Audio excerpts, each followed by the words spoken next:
Wano mu Uganda lwabeerawo okubala abantu kiraga nti omuwendo gw'abannayuganda gweyongera buli lukya newankubadde nga lyettaka kwe bawangaalira teryeyongera kugaziwa.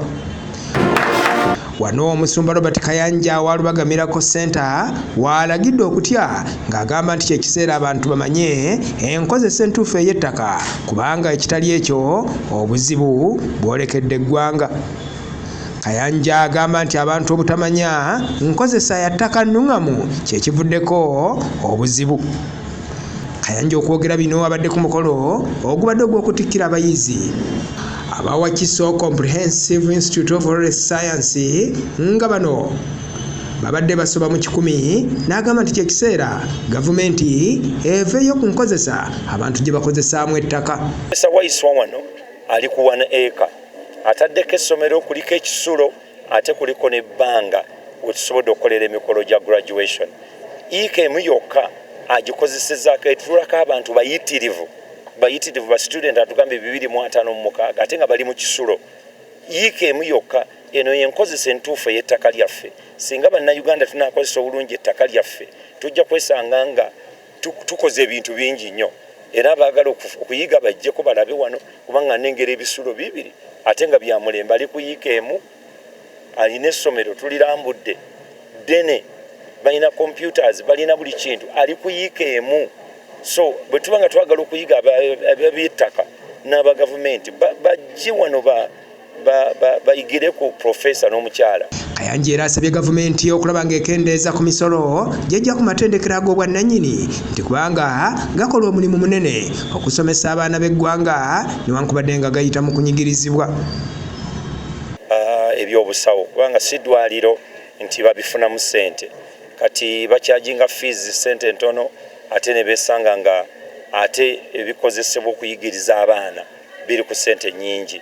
So mbadde nkubira omulanga era tujja kugerako n'abakwatako ab'omusolo nga aba URA president basobole ne Minister of Finance basobole kitunulamu kubanga ekyo kyongeza ebisale bya ssente ate n'abaana abasoma omulimu guno.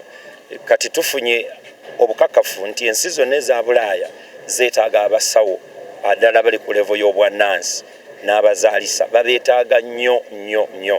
Kakati Uganda singa esobola okufulumya miliyoni y'abaana abagenda mu busawo kijja kwongera okuleeta ssente mu ggwanga.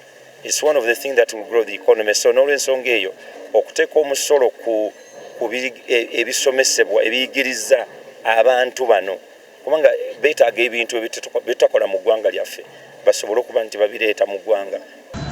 Profesa Waiswa nga ye mutandisi w'ettendekero lino agambye nti kyekiseera essira bannayuganda bonna bakolere wamu okuli abazadde ne gavumenti essira balisse ku by'obulamu nti kubanga kyekisumuluzo ky'enkulaakulana.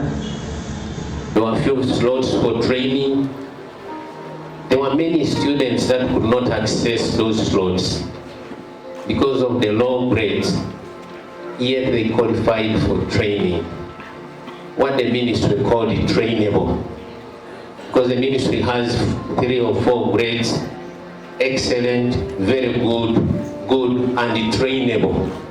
Lino lyo ssomero ddungi nnyo tulyekakasa kubanga abaana abasomeddemu tubalabye nga ne malwaliro gaffe bajja ne bakoleramu practice. So tulyekakasa nti abaana abafulumye okuva mu ssomero lino balungi nnyo era bagenda kugattako kinene nnyo mu byobulamu bya. I found some challenges. I personally, the challenges could be in terms of money at times. We could be challenged so much, but we thank the Lord above all. He provided till the end.